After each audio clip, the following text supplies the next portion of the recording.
Hey guys, it's 21 Maxwell here and welcome to the 8th of the WWE Grand Prix. Block B has their 4th match of the tournament so far.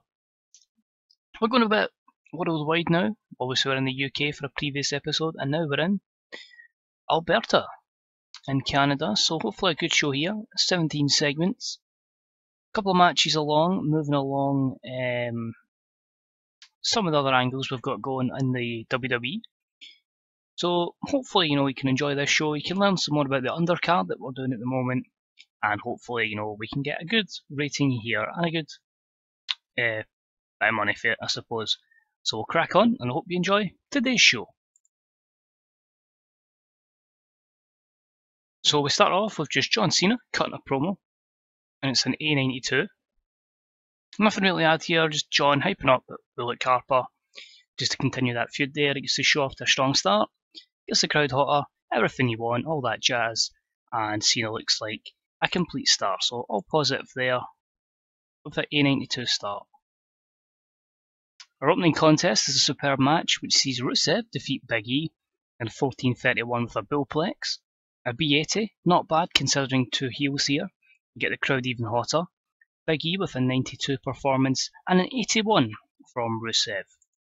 Big E is improving, hopefully the victory here can boost up Rusev's overness.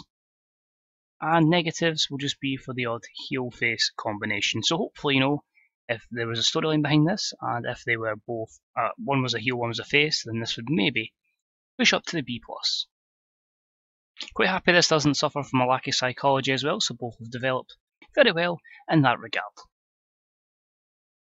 Next up, we have the team of Eva Marie and Cesaro. Eva Marie is the manager of Cesaro, a good way of getting Eva over quickly, and a B+88 promo here will surely help her. She's got a gimmick that's getting stale though. Cesaro looked good. Unfortunately, Eva Marie underperformed. But this led to All Red Everything actually performing in a match that had subpar wrestling and little heat. She did defeat Tiffany Terrell in 7:31 by pinfall. C61, pretty decent for Eva Marie. Both of them have great chemistry together. Eva Marie with 55, 52 for Tiffany, and All Red Everything is on her way to main eventing WrestleMania. She's improving her performance skills. Negatives here, none for Eva Marie. Who would have thought that? She has improved so much in developmental. Next up, Jervis Cottonbelly. Oh, hello, we all know him. Is backstage with Triple H. He asks for a title match with Kenny Omega in the Cruiserweight division, and Triple H says, go on. The perfect gentleman will have an opportunity. So C64 here with Jervis and Triple H. The thought of these two together is just hilarious. And the match itself was decent wrestling, but little heat, as Kenny Omega defeats Jervis Cottonbelly in 7:51 while using the ropes for leverage. And Omega makes defense number 3 of the Cruiserweight Championship. A C+68 is pretty good. Good performance from Jervis at 61, Kenny Omega with a 65. No skill improvements, but overall a pretty good segment for them. Very happy with them. Back on to our Grand Prix, and in Block B we have great wrestling and good heat, and Luke Harper defeating Apollo Crews in 16:13 following interference from Braun Strowman. B79's okay. Harper slowed down by an injury that was caused by Enzo Amore, which is frustrating during a tournament of this type. But Apollo Crews with 94, Harper with 77.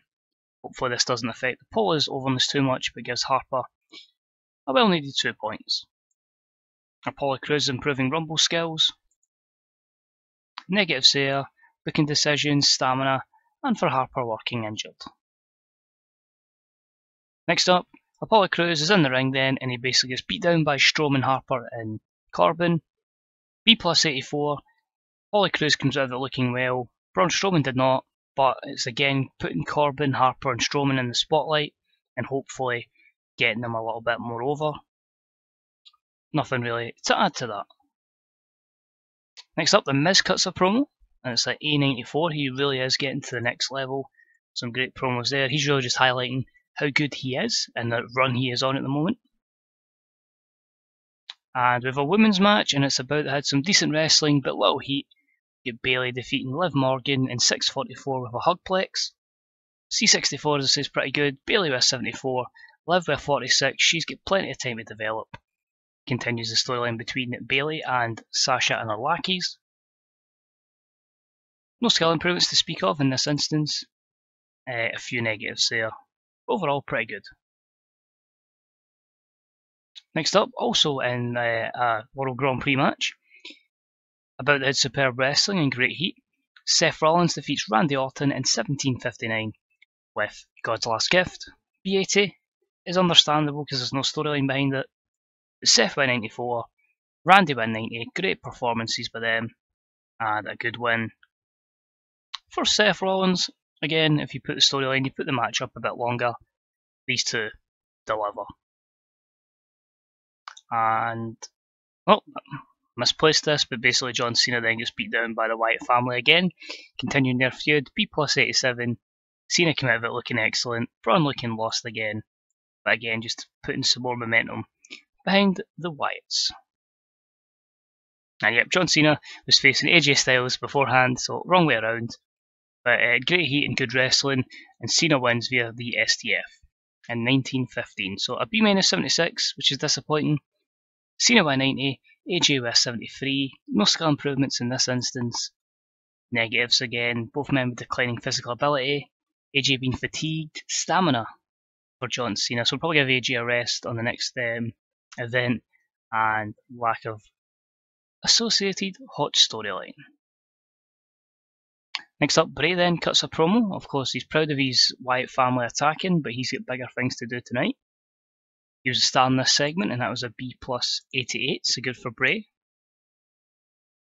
And he was involved in a holy shit, unreal, unbelievable matchup, and about the head sensational wrestling and fantastic heat.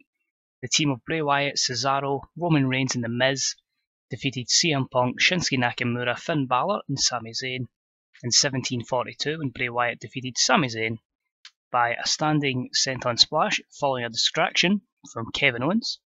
A-star 97, unbelievable. 95 for Sami Zayn, 94 for Balor, 93 for Nakamura, 96 for CM Punk, 95 for The Miz, 97 for Roman Reigns, 94 for Cesaro, and a 100 for Bray Wyatt. Continues two storylines. I don't think I've ever seen a match where 8 guys all go over a 90 rating per performance, so unreal, excellent. CM Punk improves technical skills, and just absolutely fantastic that they were able to get an A-star 97. And our main event, an exceptional match, Dean Ambrose defeats Kevin Owens in 18:22 by pinfall with a headlock driver following a distraction from Sami Zayn. So Sami gets his revenge. An A94 matchup, fantastic. Ambrose picks up the 2 points. Kevin Owens with a defeat here, and it continues the little storyline between him and Sami Zayn. So very good there. Could have been a bit better because it was capped. And we finished the show, of course, just an all-out brawl between Kevin Owens and Sami Zayn. Continuing the storyline, just having them continually beating each other up for this whole tournament. And it's a cheap way to get the A-star 100 rating. So overall, A-star 94, sorry, A94, increased their popularity in 38 regions, so that's perfect. Who do you give the kudos to? I think we'll go Dean Ambrose, Kevin Owens, and The Miz. So, all of them. The Miz more so than everybody else because you wouldn't expect it from him. And Ambrose is pleased, Owens is pleased, and The Miz is pleased as well. So a fantastic show there. So we got most of the guys in the main card putting on a good matchup. You know, that adds to the standings now. That's us nearly halfway through. 4 out of 9 matches complete, so still a good bit to go. Another 3 weeks worth of matchups in November to come, all the way up to Survivor Series. But we'll keep the document, we'll keep the standings documented every so often. So once we get into day 9, we'll have the standings for round 4. But overall, pretty good so far. Hope you're enjoying it. That's the main thing. NXT Women have signed Shanna. Okay, what else have we got? AJ Styles needs a break, so I say he'll get a little break. As just basically because we've been pushing him so much in this tournament and other matches, so he'll get the day off against. He won't be back in action until next Wednesday. Lindsay Dorado has a feud. In Japan, looking for more wrestlers. In NXT, the star was the Big Show. Okay, fantastic reviews. That's good to see. 42.77 again, 32 million viewers, and a sellout in Canada as well. So that's good for a good boost in Canada, getting a rating like that. The Miz demanding he gets a 24k wage rise because he was only on 13. Give him 75% to keep him happy, and Braun Strowman gets 5k. Give him 75% it has as well. I just do that to keep them happy, really. So Dash Wilder wants to be pushed better, as does Timothy Thatcher. Rusev is filling the grilling schedule, as is Shinsuke Nakamura. And that's going to be interesting because we still have a long way to go in this tournament, so I maybe space it out a bit more, like give them a week off. But John Cena says Jervis Cottonbelly doesn't connect with the fans, and neither does CM Punk. Wow. It's not very nice, it's not very gentlemanlike. So overall, positive show, momentum takes a boost. How close are we to national? We've got 1, 2, 3, 4 over and 2 levels, so still plenty to get in America. The 74s are letting us down, the 276s, so it could be well until we're global. But I say no rush, doing great financially. If we're lucky, we may be maybe just short of maybe 190 million at the end of the month, and hopefully we can push into 200 million in November and start to look at the WWE network going forward. But that's it for this episode. I hope you enjoyed it. Have you ever had a matchup where you've had 8 guys all get over a 90 performance? Let me know. Let me know how you feel in the tournament, how you're feeling with the scheduling of it. The chances are the tournament will be completed by the time this is uploaded, so every video will be done. But more so for the future, is it something you'd like to see again? Is it something, yeah, it was a nice experiment, but maybe not next time? Let me know what you think, and I say any other comments regarding WWE in general, TNA in general, wrestling in general, or TW in general. Let me know in the comments section, and as always, any likes and subscriptions are always deeply appreciated. You're all welcome here as we try and make the community of TW prosper. But as always, thank you for watching, and I hope we'll see you next time for day 9 of 19. God, that's a lot more videos of the WWE World Grand Prix. Good night.